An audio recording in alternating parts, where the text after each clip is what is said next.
Hello friend, welcome to you in official YouTube channel of Prashant Elwame. Today we are going to discuss the topic about design of sun key. Here the diagram represent shaft and key assembly.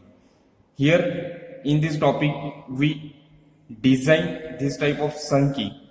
The key is a very important element which are used to transmit power from shaft to other mechanical element like pulley and gear. First of all, the first step is failure of sun key under shearing. Okay, whenever the sun key is fails under shear, then its cross-sectional area is look like this.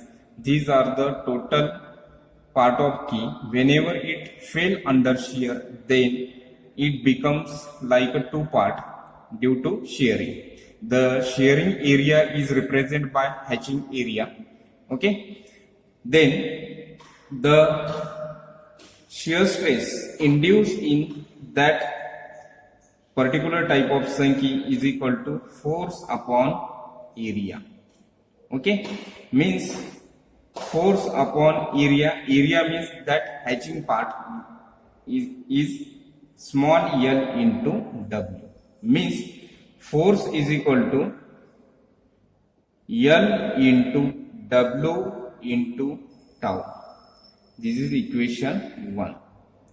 Now the torque transmission capacity of sun key in shearing is T is equal to force into D by 2. Okay, means this is a force F represented by F, and perpendicular distance means from shaft axis to top of the fiber of shaft means D by 2.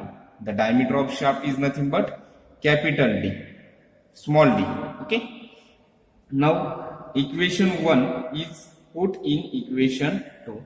Then this torque transmission capacity of sun key is simplified as L into W into tau. Okay, this force is put in this equation 2 means L into W into tau into D by 2. Okay, these are the equation of sun key whenever torque is transmitted under shearing. This is equation number 3. Now second condition is failure of this sun key under crushing. Okay, the key is represented here having a dimension. Small w is the width of key, small l is the length of key, and small t is the thickness of key. Okay, we know that the half portion of key is placed in a shaft and another half portion is placed in a hub or gear. Okay, whenever sun keys fail under crushing, then its half portion is fail under crushing. So hatching part represent area under crushing. Now the crushing stress is indicated by sigma ck and is equal to force upon area. Okay, then force upon area means this hatching area means L into T by 2, small l into T by 2, where small l is indicated length of key, small t represent thickness of key. Now the force is L into T by 2 into sigma ck. Okay, that is equation 1 in case of crushing.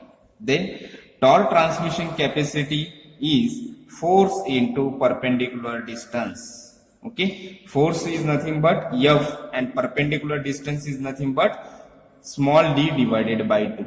D is nothing but diameter of shaft. Okay, this is equation 2.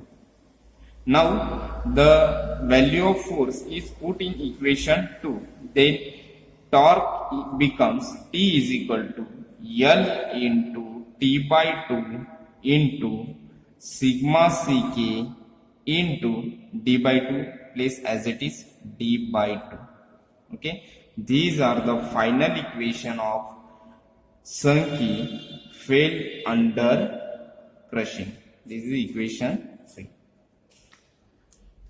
Hope you understand the design of Sankey fail under shear and under crushing.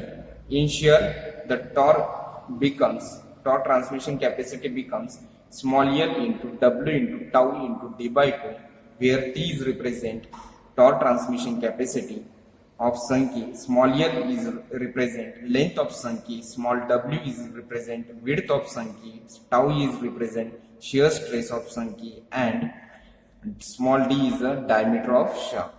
Similar here, small t is a torque transmission of Sankey, small l is the length of Sankey, and small t is the thickness of Sankey. Sigma ck is nothing but crushing stress, and small d is represent diameter of shaft. From equation 3 in shearing and from equation 3 in crushing, we calculate this shear stress and crushing stress and check if it is within limit, then our design is safe. If it is above the limit, then design is unsafe. Then we need to modify the dimension of key, like length of key, width of key, and its thickness. Hope you understand the design procedure of Sankey. Thank you very much.